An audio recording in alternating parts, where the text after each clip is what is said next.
You know, when I was your age, cheeseburgers came with trading cards. Hey kids, welcome back to the channel. My name is Uncle Frank, and I hope that you are having a great day. Now, today I wanted to take a few minutes and talk about one of my favorite Yu-Gi-Oh! Vintage sets.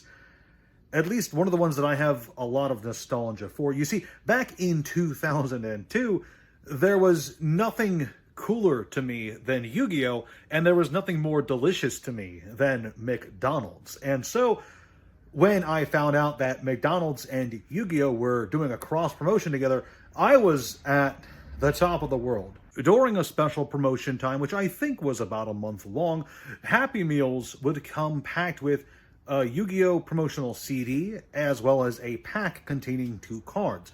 And the CD was cool, yeah, don't get me wrong, I absolutely love some of the old Yu-Gi-Oh! Music to Duel by soundtracks, but the cards were where it was really at for me. And these cards were from a 15-card set, the McDonald's promotional set, and these cards are, I'm gonna be honest, really cool. Now, while these cards were not particularly impressive from a gameplay perspective, none of them were reprints from sets that had already been released in English, which meant they were pretty cool from a collector's standpoint, especially since some of them were only available in the premium pack in Japan, which was pretty hard to get a hold of from what I understand at the time. Now, as I said before, the set contains 15 cards, 2 ultra rares, 3 super rares, and 10 commons. The first ultra rare being Millennium Shield, which I think is the most impressive card from this set. This card is absolutely beautiful. A level 5 with 3,000 defense points definitely stands out, but that art, that Millennium Eye dead in the center looking back at you, the viewer, really sets this card apart from most of the other cards in the game at the time. This thing is stunning looking, in my opinion. Absolutely beautiful.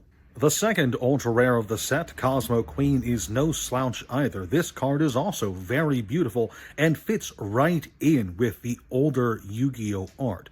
This is a pretty noteworthy card since it's a level 8 spellcaster with 2,900 attack, so it's a pretty strong creature, and this art is just absolutely beautiful. The 3 super rare cards in the set are Goddess of Whim, the only effect monster in the set, Takraminos, as well as the only spell card in the set, Dark Piercing Light. Almost none of the common cards in the set are really all that noteworthy, except for this guy. This is Frog the Jam, and he's not noteworthy for his art or his playability. In fact, he's noteworthy for his lack of playability. You see, this card has a bit of a story behind him. You see, the thing with Frog the Gem is that its Japanese name is Slime Toad, not Frog the Jam. When it was translated to English, I guess they just decided to change the name. And that's fine, except later on, there was an archetype of cards called Frog cards, and they all had effects that supported other frog monsters. When they were brought to the English release, the TCG, all of them had to get erratas so that they specifically did not support Frog the Jam. And I think that's absolutely hilarious. Most of the Yu-Gi-Oh! Community is aware of that little detail, but it's just something that I'm always happy to share with others.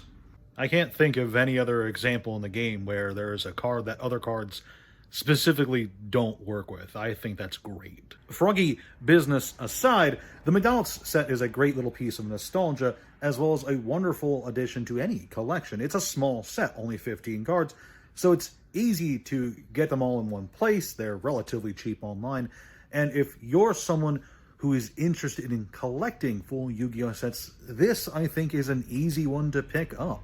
Now, if you can only grab like 1 or 2 cards from the set, I very strongly recommend the Millennium Shield, which I do think looks absolutely beautiful, as well as the Cosmo Queen, which I think is an absolutely stunning card on its own. And yeah, that's all I have to talk about today. Just a Yu-Gi-Oh! Set that I have very fond memories of and am always happy to think back on. You know, being a kid, going out with the family, getting a cheeseburger, and cracking open a pack of cards to play with, it's just a really awesome memory from my childhood, and it's something that I like sharing with you guys. Is there a nostalgic piece of Yu-Gi-Oh! History that you guys like? If so, let me know in the comment section below. Thank you for watching this video, and I will see you kids in the next one.